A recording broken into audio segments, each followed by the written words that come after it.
তব কথামৃতং তপ্ত জীবনং কবিভিরীরিতং কল্মষাপহম শ্রবণমঙ্গলং শ্রীমদাততং ভুবি গৃণন্তি ইয়ে ভুরিদা জনাঃ। আমাদের আবার আজকের কথামৃত আলোচনা আমরা করতে চলেছি। আমরা গতদিনে আমরা আলোচনা করছিলাম যে মাস্টারমশাই তিনি যে পরিচ্ছদে আমরা ছিলাম গতদিনে, তৃতীয় পরিচ্ছেদ, সেখানে দেখছিলাম যে পরিচ্ছেদের সূচনাতেই একটি শ্লোক তিনি উদ্ধৃত করেছেন, যে শ্লোকটা আমাদের কাছে খুব পরিচিত এবং এটা গুরুর প্রণাম মন্ত্রের মধ্যে পড়ে। গুরুর অনেক প্রণাম মন্ত্র আছে, তার মধ্যে এটি একটি, যেটা আমরা গতদিন দেখেছি। অখণ্ড মণ্ডলাকারং ব্যাপ্তং ইয়েন চরাচরং তৎপদং দর্শিতং ইয়েন তস্মৈ শ্রী গুরবে নমঃ। এই শ্লোকের উদ্ধৃতির মাধ্যমে শ্রীমা বা মাস্টারমশাই বলতে চাইছেন যে তিনি শ্রীরামকৃষ্ণকে গুরু রূপে স্বীকার করে নিয়েছেন। এটা আমরা আগের দিনে আলোচনা করেছি।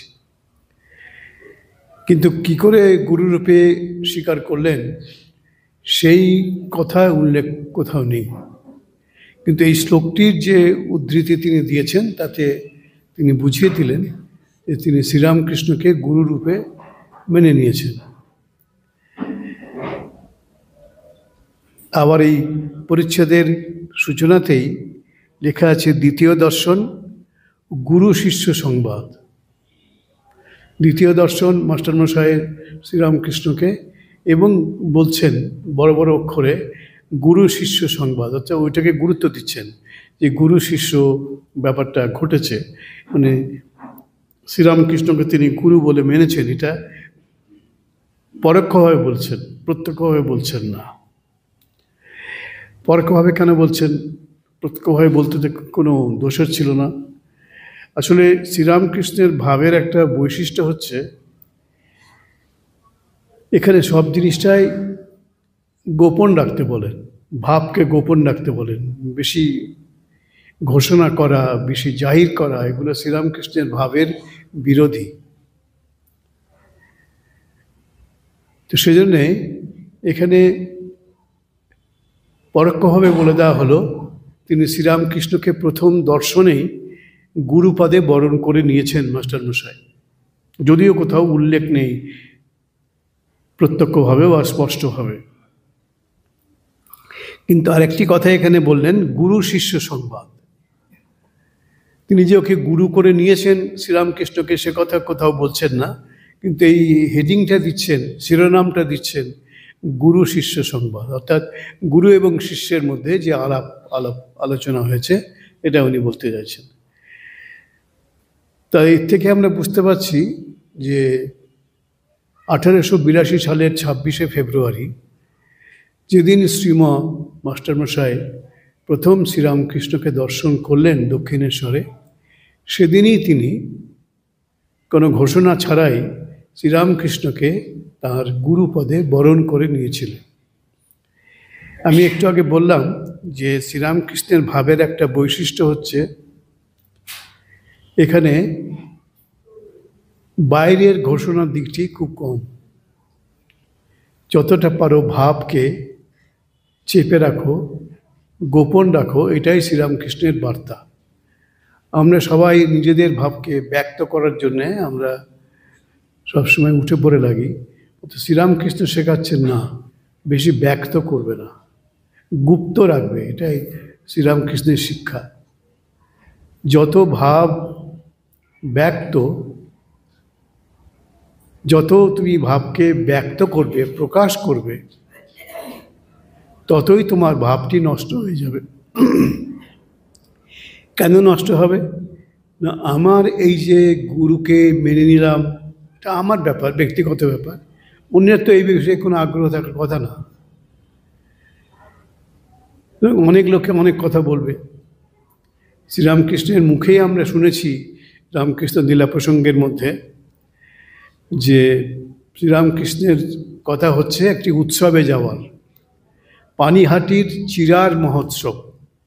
পানিহাটি একটা জায়গা গঙ্গার ধারে, সেখানে বছরে একদিন একটা বড় মহোৎসব হয়, সেটি চিরার মহোৎসব নামে বিখ্যাত। মানে প্রচুর চিরা, দই, চিনি এসব মাখানো হয় এবং সেটা সবাইকে বিনামূল্যে বিতরণ করা হয়। এটা চিরার মহোৎসব।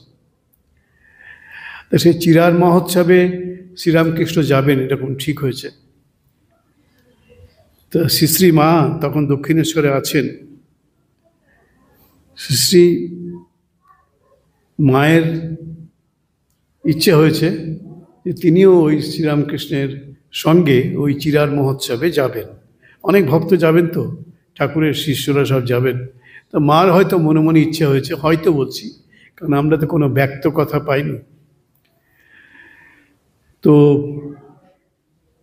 মা শ্রীরামকৃষ্ণের কাছে কাউকে দিয়ে একটা বার্তা পাঠিয়েছে, এই চিরার মহোৎসবে আমি কি যেতে পারি? এটা মায়ের ইচ্ছা প্রকাশ করেছে। শ্রীরামকৃষ্ণ উত্তর দিলেন, যদি ওর ইচ্ছে হয় তো যাক না। ওর মানে মায়ের, আমাদের মায়ের, যদি ওর ইচ্ছে হয় তো যাক না। কিন্তু মা গেলেন না। মা কিন্তু গেলেন না। আপনারা জেনে থাকবেন যে কথামৃতের মধ্যে আছে শ্রীরামকৃষ্ণ বলছেন আমাদের মায়ের সম্পর্কে যে ও মহাবুদ্ধিমতী, খুব বুদ্ধি ওর, লেখাপড়া শেখেননি সেই অর্থে, কিন্তু খুব বুদ্ধি রাখেন, প্রত্যুৎপন্ন মতিত্ব, মানে যাকে ইংরেজিতে বলে প্রেজেন্স অফ মাইন্ড, এটা ওনার খুব ছিল। উনি বুঝে গেলেন যে শ্রীরামকৃষ্ণ চাইছেন না যে মা যান। শ্রীরামকৃষ্ণ কিন্তু মুখে বললেন না যে না যেতে হবে না, এসব বললেন না, বলে ওর যদি ইচ্ছা হয় তো যাক না। মা পরে এটাকে ব্যাখ্যা দিয়েছেন কেন তিনি গেলেন না। বললেন যদি উনি চাইতেন আমি যাই, তাহলে বলতেন হ্যাঁ যাক না, চলুক না, সবাই যাচ্ছে, ও যাক না, এরকম বলতেন। মা তো এরকম, তিনি ঠাকুর তো এরকম বলেননি, মানে যদি যাই তো যাক না। তখন মা বুঝে নিলেন ঠাকুরের ইচ্ছে নয়, তিনি যান। শ্রীরামকৃষ্ণ কিন্তু এই ইচ্ছে কখনো প্রকাশ করেননি, বা তার ইচ্ছে কি অনিচ্ছে সেটাও বোঝাননি, কিন্তু মা বুঝে নিলেন এটা শ্রীরামকৃষ্ণের ইচ্ছে নয় যে তিনি যান। এখানে আমাদের মনে রাখতে হবে শ্রীরামকৃষ্ণ মায়ের সম্বন্ধে বলেছেন ও মহাবুদ্ধিমতী, খুব বুদ্ধি রাখে মা। লেখাপড়ার বুদ্ধি নয়, সাধারণ বুদ্ধি, যেটাকে আমরা বলি কমন সেন্স। সে একটা কথা আমরা ছোটবেলায় শুনতাম, অনেক জ্ঞান আছে কিন্তু কাণ্ডজ্ঞান নেই। সাধারণ বুদ্ধি, বিচার ক্ষমতা, এটাকে কাণ্ডজ্ঞান বলে। এর জন্য বই পড়তে হয় না, লেকচার শুনতে হয় না, সাধারণ বিচার বুদ্ধি। তো সেই সাধারণ বিচার বুদ্ধির অসাধারণ একজন অধিকারিণী ছিলেন শ্রী মা। স্বাভাবিক এটা, কারণ শ্রীরামকৃষ্ণ বলেছেন ও কি যে সে, ও আমার শক্তি। এটা আপনারা সবাই নিশ্চয়ই জানেন মায়ের সম্বন্ধে ঠাকুরের কথা, ও কি যে সে, ও আমার শক্তি। আবার একটা জায়গাতে পেয়েছি, মানে ঠাকুর বলছেন মায়ের সম্পর্কে, মায়ের সামনে বলছেন না, মা তখন সামনে নেই, অন্য কাউকে বলছেন, আমি কি লাউ শাক খাকি পুঁই শাক খাকিকে বিয়ে করেছি, ঠাকুর বলছেন। মায়ের পরিচয় তিনি দিচ্ছেন, মার কি ক্ষমতা, মার কি শক্তি, মায়ের কোথায় অনন্যতা, এসব পরিচয় তিনি দিচ্ছেন ভক্ত সাধারণের কাছে। এবং বলছেন মায়ের উপস্থিতিতে বলছেন না, ওনার অনুপস্থিতিতেই বলছেন, আমি কি লাউ শাক খাকি পুঁই শাক খাকিকে বিয়ে করেছি। তার মানে যাকে বিয়ে করেছেন তিনি তিনি সাধারণ কেউ নন। এমনিতে সাধারণ, লেখাপড়া শেখেননি, দরিদ্র পরিবারের মেয়ে, দরিদ্র পরিবারের বউ হয়ে এসেছেন। সুতরাং সাধারণ, সর্বত অর্থেই সাধারণ, কিন্তু তিনি অসাধারণ এক ব্যক্তিত্বের অধিকারিণী ছিলেন আমাদের মা। তো ওই কথা বললেন যে আমি কি লাউ শাক খাকি পুঁই শাক খাকিকে বিয়ে করেছি। তার মানে যাকে তিনি বিয়ে করেছেন, তার সহধর্মনিরূপে গ্রহণ করেছেন, তারই তো নিজেরই নির্বাচিত। মানে শ্রীরামকৃষ্ণ তাকে নিজেই পছন্দ করেছেন। শ্রীরামকৃষ্ণ পছন্দ করার আগেই মা আবার তাকে পছন্দ করে বসে আছেন। এটাও একটা অদ্ভুত লীলা শ্রীরামকৃষ্ণের জীবনে, একটা অদ্ভুত লীলা, কেউ কাউকে দেখেননি। আর যখন মা তাকে বেছে নিলেন, তার নিজের স্বামী রূপে নির্বাচন করলেন, তখন মায়ের বয়স কত? মায়ের বয়স তখন তো 2.5 বছর হবে, 2 বছর 2.5 বছর হবে। 2 বছর 2.5 বছরের একটি মেয়ে কি স্বামী, কাকে স্বামী বলে, স্বামীর সঙ্গে স্ত্রীর কি সম্পর্ক, এইসব ব্যাপারটা জানাই থাকে না। সেই বয়সে, আর যখন তার 2.5 বছর বয়সে, তখন একটি গ্রামে মা গেছেন, তার পিত্রালয় থেকেও কাছে, আবার কামারপুকুর থেকেও বেশি দূরে নয়। সেখানে গেছেন, সেখানে যাত্রা হচ্ছে। তখনকার দিনে গ্রামের এই লোকশিক্ষার একটা বড় মাধ্যম ছিল যাত্রা, কবিগান, যাত্রা, এসব। তো সেই যাত্রা শুনতে গেছেন মায়ের পিত্রালয়ে। সেখানকার লোকেরা এবং ঠাকুরের গ্রামের লোকেরাও সেই আসরে উপস্থিত শ্রোতা হিসেবে। তো সেই আসরে বা সেই যে মানুষের সমাবেশ হচ্ছে যাত্রা গানের আসরে, সেখানে একজন বর্ষীয়সী মহিলার কোলে চেপে আমাদের মা, 2.5 বছরের শিশু, তিনি গেছেন ওখানে। তখন ওখানে একদিকে ছেলেরা বসেছে, একদিকে মেয়েরা বসছে। সেখানে ওই যার কোলে তিনি বসে আছেন, তারই কেউ কোনো আত্মীয়, কে আত্মীয় আমরা জানি না। সেখানে সেই আত্মীয়া আমাদের মাকে, 2.5 বছরের শিশু শারদাকে জিজ্ঞেস করছেন, এই যে ওদিকে এত ছেলে বসে আছে, এর মধ্যে তোর কাকে পছন্দ? এই পছন্দ কাকে বলে, অপছন্দ কাকে বলে, এই ধারণা তার নেই, সেই বয়স তো তার হয়নি। তো উনি ওই 2.5 বছরের শিশু শারদা, তিনি সোজা আঙুল দিয়ে ওই দূরে বসে আছেন গদাধর চট্টোপাধ্যায়, 24 বছরের যুবক, তার দিকে আঙুল তুলে দেখালেন, ওকে। কাকে বিয়ে করতে চাস? আঙুল দিয়ে দেখালেন ওকে, বলে ওকে বিয়ে করতে চাই। যে বিয়ে জিনিসটা যে কি, বিয়ের মাধ্যমে যে লোকটা আমার জীবনে আসবে, যাকে আমরা স্বামী বলি, স্বামী বা কি তার কোনো ধারণা নেই। এই বয়সে কোনো ধারণা থাকে না, কিন্তু পরিষ্কারভাবে দ্বর্থহীন ভাষায় তিনি আঙুল দেখিয়ে দিলেন ওকে। তখন মায়ের বয়স 2.5 বছর, শ্রীরামকৃষ্ণের বয়স তখন 21 বছর। সুতরাং শ্রীরামকৃষ্ণ এর পরে বলবেন, যখন ঠাকুরের বিয়ের জন্য খোঁজ খবর নেওয়া হবে, ঠাকুরের ভাই রামেশ্বর চট্টোপাধ্যায় তিনি খোঁজ খবর নেবেন, কোথায় পাত্রী পাওয়া যাবে। হন্যে হয়ে ঘুরছেন, কিন্তু পাত্রী পছন্দ হচ্ছে না। এদিকে এই যে 21 বছরের যুবক, তার তো সব ধারণা আছে, জ্ঞান আছে, তার কানে গেছে এটা। তাকে না জানিয়েই এই কাণ্ড কারখানা করা হচ্ছিল, কেন পাগল লোক কখন কী করবে তার কোনো ঠিক নেই, ওকে না জানিয়েই করা হচ্ছিল। উনি সব খবর রাখেন, তো ওরা লুকিয়ে করছেন, না জানিয়ে করছেন, তিনি সব খবর রাখেন। তাই বলছেন, আচ্ছা তোমরা এত কাণ্ড করছো, এখানে ওখানে আমার জন্যে মেয়ে খুঁজে বেড়াচ্ছ, আমার বিয়ের জন্যে, এই খুঁজে মরছো কেন তোমরা এখানে ওখানে? জয়রামবাটিতে রাম মুখুজ্জের বাড়িতে যাও, সেখানে তার যে মেয়ে আছে, তার জ্যেষ্ঠা কন্যা, বড় মেয়ে, ওকে এখানকার জন্য ঠিক করে নিয়ে এসো, ঠিক করে এসো। ওই রাম মুখুজ্জের বাড়িতে যে আমার সঙ্গে যার বিয়ে হবে, সে কুটো বাঁধা হয়ে আছে। এই কথাটা শুনে থাকবেন আপনারা, কুটো বাঁধা। তখনকার দিনে এই গৃহস্থের বাড়িতে ওই বাড়ির চালের ওপরে, খড়ের চাল তখন সাধারণত, চালের ওপরে কুমড়ো, লাউ এসব লাগানো হতো। বা হয়তো গাছ লাগিয়েছে, গাছে ফলের গাছ, কোনো একটা ফল প্রথম ফুলেছে আর কি, তখন বাড়ির লোকেরা কি করতো, ওইটা ওরা নিজেরা গ্রহণ করার আগে, এটা হচ্ছে আমাদের ট্র্যাডিশন ভারতবর্ষের। এই ভারতবর্ষ বলতে আমি আজকের বাংলাদেশকেও ধরছি, কারণ তখন তো এই বাংলাদেশও ভারতবর্ষের মধ্যেই অন্তর্ভুক্ত ছিল।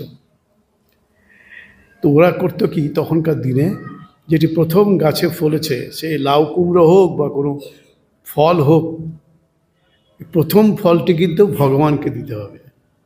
এইটা ছিল আমাদের ট্র্যাডিশন। আমরা আগে খাবো এটা, এই যে স্বার্থপরতা, এই স্বার্থপরতা থেকে আমাদের মুক্ত রাখার জন্যে এটাই আমাদের ট্র্যাডিশন ছিল, যে আমরা প্রথমে গ্রহণ করব না, প্রথম যে ফল আসবে এর প্রথমেই দেবতাকে, ঈশ্বরকে নিবেদন করা হবে, তারপরে আমরা যে গ্রহণ করব তার প্রসাদ। এই ট্র্যাডিশন ছিল আমাদের দেশের, আমাদের হিন্দুদের। তো শ্রীরামকৃষ্ণ বলছেন, ওই রাম মুখুজ্জের বাড়িতে তাদের যে বড় মেয়েটি, ওটি আমার জন্য কুটো বাঁধা আছে। মানে প্রথম ফলটি ফুললে ওটা একটা কুটো দিয়ে, খড় দিয়ে এবার জড়িয়ে দেওয়া হতো, যাতে ওটাকে অন্য কেউ ব্যবহার না করে, এমনকি অন্য কেউ যাতে ওই দিকে দৃষ্টিপাতও না করে, ওই ঈশ্বরের জন্য নিবেদিত হয়ে গেছে। তা আমাদের তখন এরকমই মানসিকতা ছিল, সব কিছুই ঈশ্বরের জন্য নিবেদিত। দিন যাচ্ছে, সভ্যতা অগ্রগতি হচ্ছে, এসব ঠিক আছে, কিন্তু আমরা এই সভ্যতায় কি দেখছি? আমরা আত্মকেন্দ্রিকতার দ্বারা আক্রান্ত হচ্ছি, এবং আমরা নিজেদের কথা ভাবছি, আত্মস্বার্থের কথা ভাবছি, সকলের কথা ভাবছি না। আগেকার দিনে আমাদের সংস্কৃতিটাই ছিল, আমাদের এই ঐতিহ্যটাই ছিল নিজেদের জন্য নয়, ঈশ্বরের জন্য।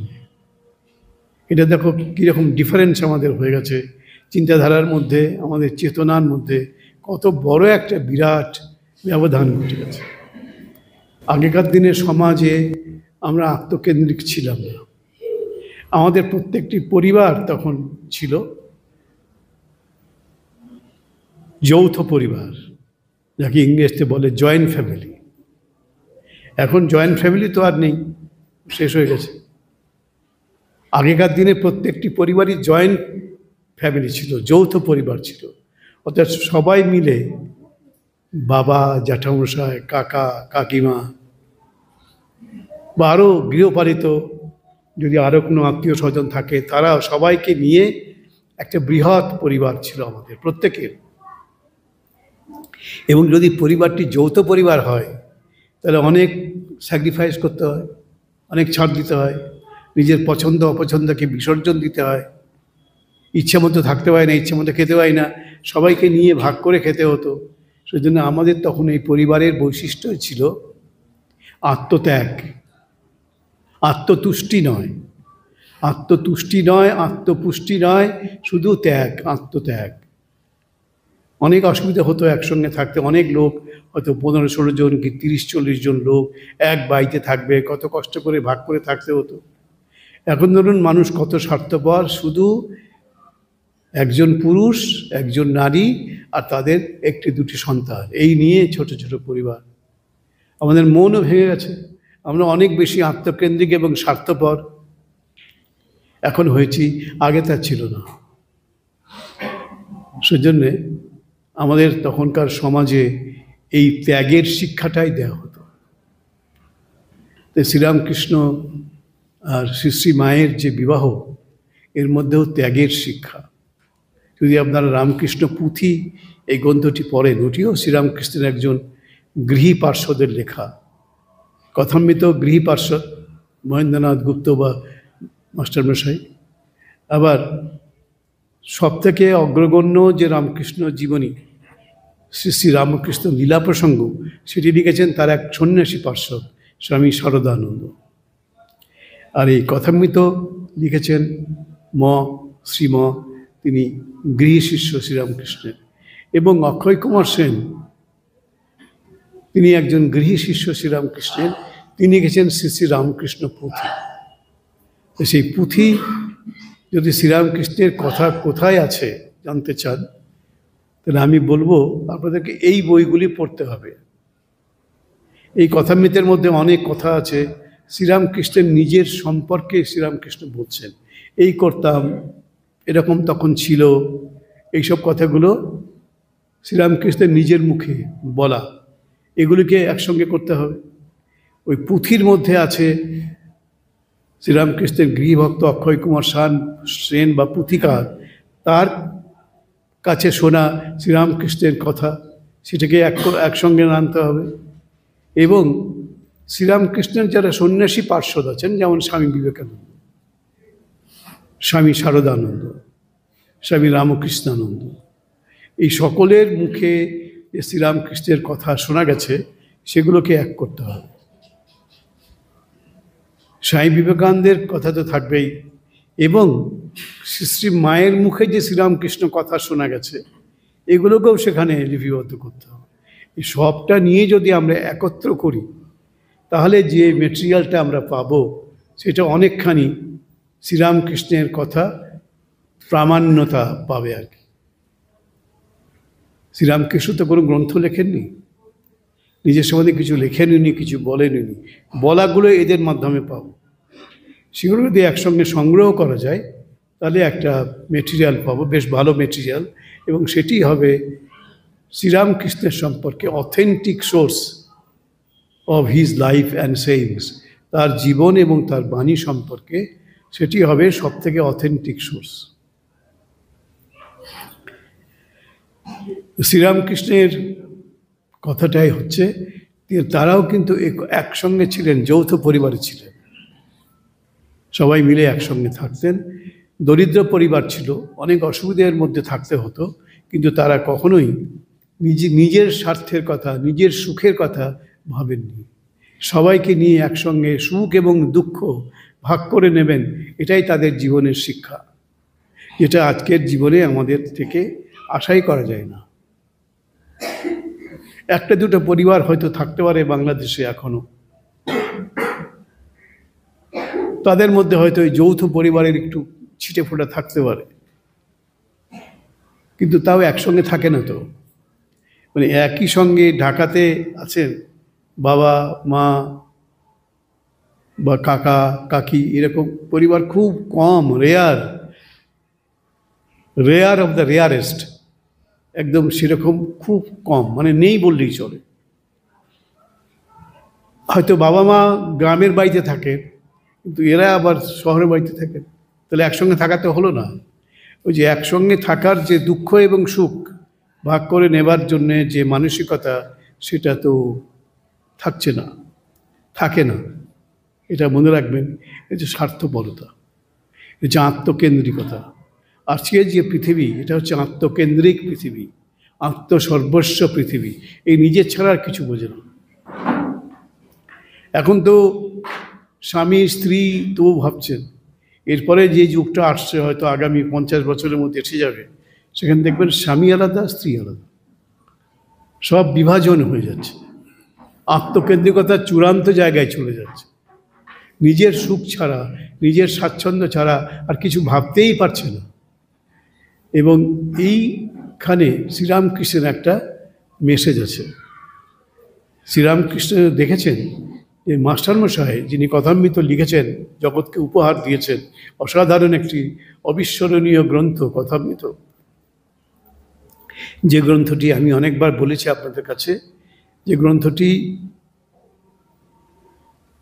সমাদৃত হয়েছে সারা পৃথিবীর মাঝখানে সর্বোচ্চ ধর্ম সাহিত্য। আমাদের বেদ পুরাণ উপনিষদ গীতা এসব আছে, ধর্মসাহিত্য, এগুলো সর্বোচ্চ ধর্মসাহিত্য আমাদের। আবার খ্রিস্টানদের বাইবেল আছে, বৌদ্ধদের ত্রিপিটক আছে, এরকম আছে এক একটা ধর্মের এক একটা মহাগ্রন্থ। কিন্তু আজকে এই একবিংশ শতাব্দীতে একটি গ্রন্থ শ্রী শ্রী রামকৃষ্ণ কথামৃত, আজকে অন্যরা মানে যারা রামকৃষ্ণ ভক্ত নয় তারা এই গ্রন্থটি পাঠ করে অবাক হয়ে বলছেন এটি হচ্ছে পৃথিবীর সর্বকালের সর্বোচ্চ ধর্মসাহিত্য এবং সর্বোচ্চ জীবনী সাহিত্য।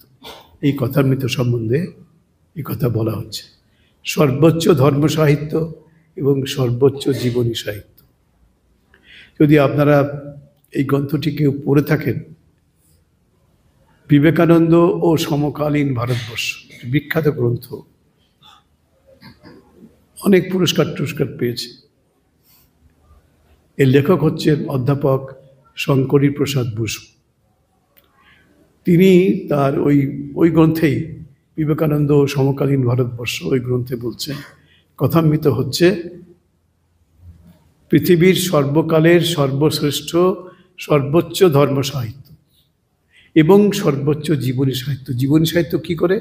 কথামৃতের মধ্যে অনেক মেটেরিয়াল আছে, অনেক উপাদান আছে যেগুলি শ্রীরামকৃষ্ণের জীবন সম্পর্কিত, যেগুলো এমনি কোথাও পাওয়া যায় না। শ্রীরামকৃষ্ণের নিজের মুখে উচ্চারিত তিনি বলেছেন, বা ওই কথামৃত গ্রন্থের মধ্যে কেউ হয়তো বলেছেন। অনেক উপাদান আছে শ্রীরামকৃষ্ণ কেন্দ্রিক, শ্রীরামকৃষ্ণ সম্পর্কিত, তার জীবন সম্পর্কিত। সেই জন্যে বলছেন শ্রীরামকৃষ্ণের জীবনী সাহিত্য এটি পৃথিবীর সর্বোচ্চ জীবনী সাহিত্য। এবং এই যে কথামৃতের মধ্যে যে জীবনটা পাচ্ছি শ্রীরামকৃষ্ণের, সে তো ফার্স্ট হ্যান্ড, ভায়া মিডিয়া তো নয়, শ্রীরামকৃষ্ণ বলে যাচ্ছেন। সুতরাং একটা first hand experience, direct experience Sri Ramakrishna বলছেন। সেজন্য কথামৃতের একটা আলাদা গুরুত্ব আছে। এখানে যে বলা হলো গুরু শিষ্য সংবাদ, অর্থাৎ কথামৃত পড়েই আপনারা প্রথম বুঝবেন যে মাস্টারমশাই প্রথম দর্শনেই শ্রীরামকৃষ্ণকে গুরুরূপে স্বীকার করে নিয়েছিলেন। আমাদের ধর্মে, হিন্দু ধর্মে বা সনাতন ধর্মে এই গুরুকে স্বীকার করার আগে অনেকগুলি স্তর পার হতে হয়। শিষ্যকে গুরু গ্রহণ করার আগে শিষ্যকেও অনেকগুলি স্তর পার হতে হয়। এগুলো সব যদি আপনারা স্বামী বিবেকানন্দের ভক্তিযোগ এই গ্রন্থটি পড়েন, সেখানে দেখবেন লেখা আছে এই শ্রীরামকৃষ্ণের কথা, যে গুরুর লক্ষণ কী এবং শিষ্যের বা শিষ্যার লক্ষণ কী। গুরুর কী লক্ষণ, গুরুর কী ক্রাইটেরিয়ান এবং শিষ্যের বা শিষ্যার কী ক্রাইটেরিয়ান। এবং সেই ক্রাইটেরিয়ান যদি আপনারা দেখেন, স্বামীজি বলে গেছেন ওই ভক্তিযোগ তার বক্তৃতার মধ্যে, এবং আমরা কেউ ওই কন্ডিশনগুলো ফুলফিল করতে পারছি না। আমরা কেউ ওই যে লক্ষণগুলোকে কেউ ধরতে ছুঁতে পারছি না, আমরা কেউ তার উপযুক্ত নই। তো দেখলে তখন বুঝবেন এবং দেখবেন কত দূরে আমরা রয়েছি। যাই হোক, আজকে এই যে যুগে আমরা বাস করছি, সেই যুগটা হচ্ছে স্বার্থ সর্বস্বতার যুগ, আত্মকেন্দ্রিকতার যুগ। নিজের সুখ ছাড়া আর কিছু আমরা বুঝবো না। নিজের ভাইকে ঠকাচ্ছি, নিজের বোনকে ঠকাচ্ছি, এমনকি নিজের মা বাবাকেও ঠকাচ্ছি। এই যুগটা হচ্ছে এখন আমাদের। যত এই দিন যাবে, এই যুগটা হচ্ছে কলিযুগ, সবথেকে খারাপ যুগ। এখানে ধর্মের অংশ প্রায় নেই বললেই চলে।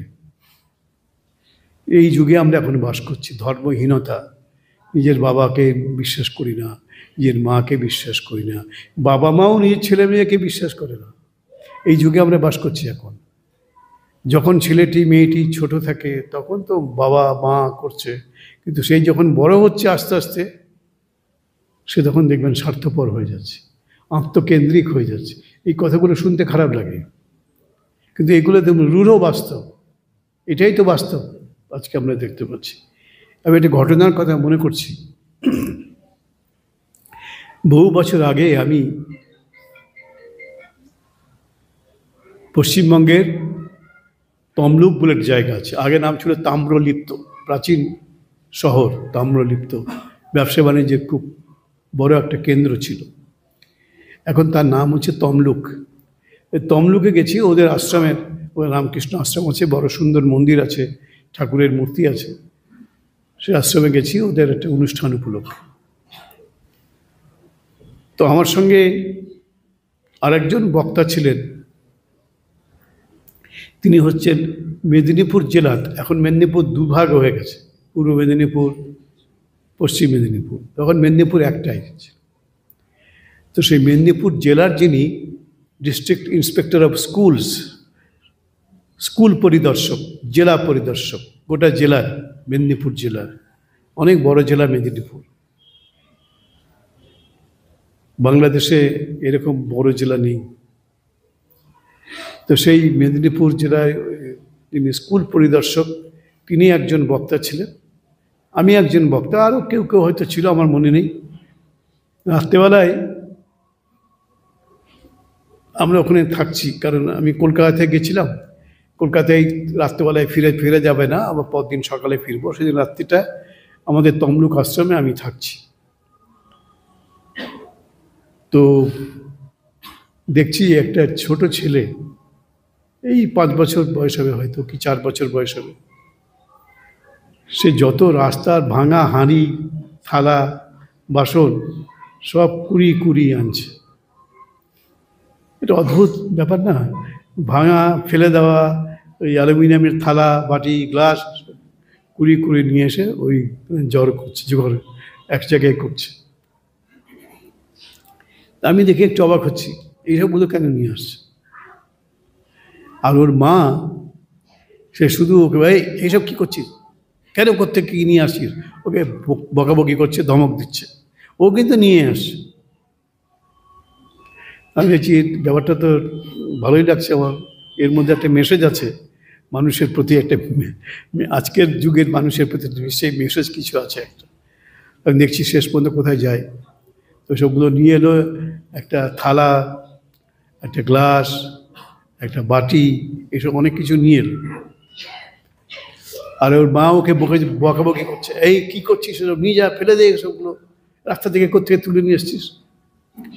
তো ওই ছেলেটি কত বয়স হবে, 4 বছর বয়স হবে কি 5 বছর বয়স হবে, বলে এগুলো সব তোমার আর বাবার জন্যে রেখে দিচ্ছি। এখানে যারা বাবা মা আছেন তারা একটু খেয়াল করুন, এইসবগুলো তোমার আর বাবার জন্য রেখে দিচ্ছি। কি, কেন না, আমি দেখছি ওই বাচ্চাটা বলছে, এরকম থালা বাটি গ্লাসগুলো তোমরা তো ব্যবহার করো না, কিন্তু বাড়িতে আমার যে দাদু ঠাকুমা আছেন, মানে বাবার বাবা, বাবার মা, তাদেরকে তোমরা যে থালাতে খেতে দাও, বাটিতে খেতে দাও, গ্লাসে জল দাও, এই সবগুলোই তো ওই রকম নোংরা, পুরনো, ব্যবহারযোগ্য নয়, সেগুলি খেয়ে তোমরা দাও। একদিন তোমরাও তো ওই দাদু ঠাকুমার মতো বুড়ো বুড়ি হয়ে যাবে, তখন তোমাদেরকে এই বাটিতে এই থালাতে আমি খেতে দেবো, তখন তো আমি বড় হয়ে যাব, তখন সেই সময় তোমাদের জন্য এইগুলো রেখে দিচ্ছি, তোমাদেরকে তখন দেব। শিক্ষার আছে এগুলো। ওই বাচ্চাটা একটা বিরাট বড় শিক্ষা দিয়ে দিল, যে তোমাদেরকে এইরকম থালা বাটি জোগাড় করে রাখছি, ভবিষ্যতে তোমাদেরকে এই থালা বাটি গ্লাসে আমি খেতে দেবো। কোত্থেকে শিখলাম, তোমরাই শেখাচ্ছ। তোমরা আমাদের দাদুকে ঠাকুমাকে এরকম একটা নোংরা, যে কেউ ব্যবহার করে না, সেই সব থালা বাটি গ্লাসে খেতে দাও। তখন তার মা একদম আমার সামনে বলেছে, তো লজ্জায় মাথা করা যাচ্ছে, তখন মাথা তুলতে পারছে না। এই হচ্ছে আজকের জীবন, আজকের জগৎ, এত স্বার্থপর, এত আত্মসর্বস্ব এবং এত আত্মকেন্দ্রিক। ব্যতিক্রম একটা দুটো থাকতেই পারে, যে সেগুলো ব্যতিক্রমগুলো ব্যতিক্রমী, এগুলো নিয়মের মধ্যে পড়ে না।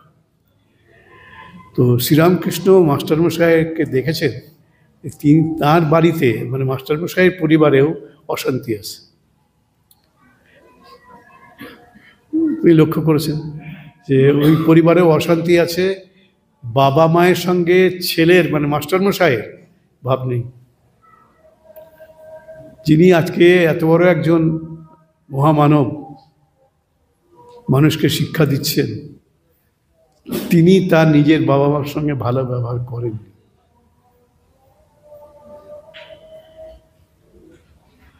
শ্রীরামকৃষ্ণ বলছেন ওকে বাবা মায়ের সঙ্গে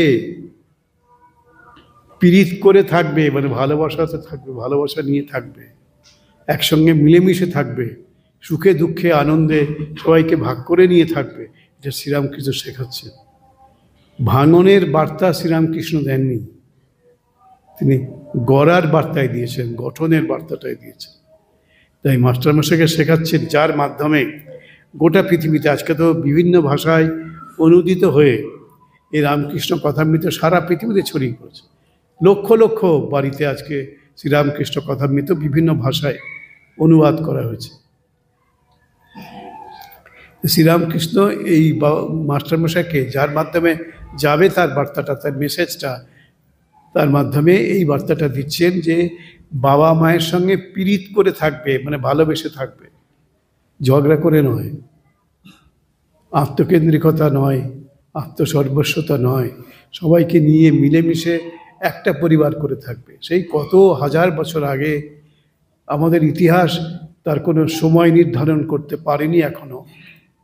তৈত্তরীয় আরণ্যক বলে একটি গ্রন্থ আছে, বেদেরই একটি অংশ, সেখানে বলছেন আমরা এমন একটি পৃথিবীর সন্ধান চাই। বৈদিক ঋষিরা বলছেন কত হাজার বছর আগে, আমরা এমন একটি পৃথিবীর সন্ধান মানুষকে দিতে চাই, যত্র বিশ্বং ভবতি এক নীরম, যত্র বিশ্বং ভবতি এক নীরম, যেখানে গোটা বিশ্বটা, বিশ্ব ব্রহ্মাণ্ডটা একটা নীর, মানে একটা বাসা হবে, একটা বাড়ি হবে, একটা গৃহ হবে। আজকে একবিংশ শতাব্দীতে আমরা স্বপ্ন দেখছি ওয়ান ওয়ার্ল্ড, একটা পৃথিবী, এক পৃথিবীর স্বপ্ন আমরা দেখছি। হবে না কখনো? স্বপ্ন দেখছি। কখন স্বপ্ন দেখছি?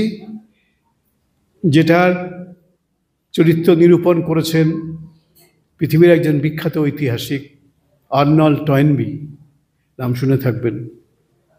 তিনি বলছেন এখন পৃথিবীটা বিভক্ত হয়ে গেছে। এটা বলছেন 1970 সাল।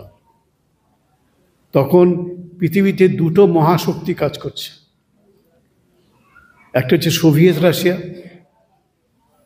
এখন শুধুই রাশিয়া, সব ভেঙে গেছে, চুরমার হয়ে গেছে সোভিয়েত রাশিয়া।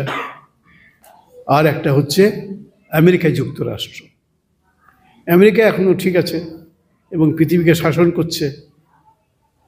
এখন সোভিয়েত রাশিয়ার জায়গায় এসেছে শুধু রাশিয়া। এ তখন খণ্ডিত সোভিয়েত রাশিয়া, একটা অংশ নিয়ে রাশিয়া। তখন তো বিরাট একটা মহাদেশের মতো আকার ছিল সোভিয়েত রাশিয়া। সেই সময়ে আর্নল্ড টয়েনবি, পৃথিবীর একজন বিখ্যাত ঐতিহাসিক, শ্রেষ্ঠ ঐতিহাসিকদের মধ্যে, চিরকালের শ্রেষ্ঠ ঐতিহাসিকদের মধ্যে তিনি অন্যতম। তিনি বলছেন আজকের পৃথিবী দুটো শিবিরে বিভক্ত হয়ে গেছে। দুটো শিবির, দুটো ক্যাম্প। তখনকার দিনে আমেরিকা যুক্তরাষ্ট্র এবং সোভিয়েত রাশিয়া, এই দুটো ক্যাম্পে ভাগ হয়ে গেছে। গোটা পৃথিবী বিভক্ত হয়েছে এবং যে কোনো একটি শিবিরের ইচ্ছায় এই পৃথিবী এক মুহূর্তে ধ্বংস হয়ে যেতে পারে। এই গোটা পৃথিবী এক মুহূর্তে একজনের ইচ্ছেই ধ্বংস হয়ে যাবে। রাশিয়ার ইচ্ছেই ধ্বংস হবে, মানে সোভিয়েত রাশিয়া, অথবা আমেরিকা যুক্তরাষ্ট্রের ইচ্ছেই সব ধ্বংস হয়ে যাবে এক মুহূর্তের মধ্যে। এই গোটা সুন্দর পৃথিবী তিল তিল করে যেটা গড়ে উঠেছে এক সুন্দর সভ্যতায়, এটি এক মুহূর্তে ধূলিসাৎ ধ্বংসপ্রাপ্ত হয়ে যাবে। তাহলে আমরা কি করব? আর্নল্ড টয়েনবি তিনি পৃথিবীর শ্রেষ্ঠ ঐতিহাসিকদের মধ্যে একজন। তিনি বলছেন what is the alternative to destroying ourselves. এই যে একবারে গোটা পৃথিবী ধ্বংস হয়ে যাবে, এর থেকে বাঁচার কি কোনো পথ আছে? What is the alternative to destroying ourselves. আমরা ধ্বংস হয়ে যাবে, এর থেকে বাঁচার পথ কি? কোনো পথ কি আছে? Is there any alternative? কোনো বিকল্প কি আছে? টয়েনবি বলছেন আছে। আমার কথা নয়। পৃথিবীর একজন অন্যতম শ্রেষ্ঠ ঐতিহাসিক আর্নল্ড টয়েনি বলছেন আছে একটা পথ আছে। কোন পথ? বলছেন যে পথ বেদের মধ্যে বলা হয়েছে। বেদ কি বলা হয়েছে? একং সৎ বিপ্রা বহুধা বদন্তি। সত্য এক, ঈশ্বর এক। যারা সেই সত্যকে বা ঈশ্বরকে উপলব্ধি করেছেন তারা তাকে তাদের উপলব্ধির তারতম্য অনুসারে নানাভাবে ব্যক্ত করেছেন, ব্যাখ্যা করেছেন। এই প্রাচীন বেদের যে মত, এটা কি মত? অন্য মতকে সহ্য করো, অন্য মতকে স্বীকার করো, এই মত বেদের মধ্যে বলা হয়েছে। তারপরে বলছেন তারপরে ঐতিহাসিক যুগে পাচ্ছি ভগবান বুদ্ধের কথা, শান্তির বাণী, অহিংসার বাণী। এটাও পৃথিবীকে রক্ষা করতে পারে। আজকের যুগে, আধুনিক যুগে এরকম কোনো বাণী কেউ দিয়েছেন, কোনো বার্তা দিয়েছেন, কোনো মেসেঞ্জার বা মেসেজ দিয়েছেন?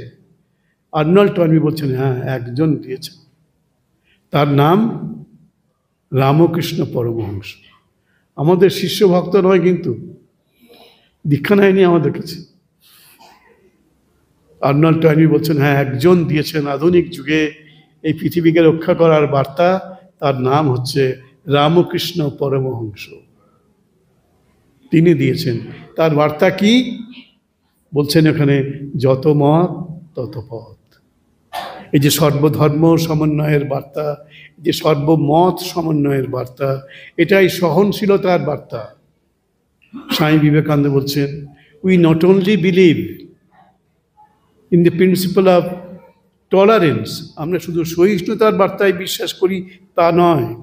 স্বামী বিবেকানন্দ শিকাগোতে বললেন ধর্ম মহাসভায়, we believe in the message of the principle of acceptance.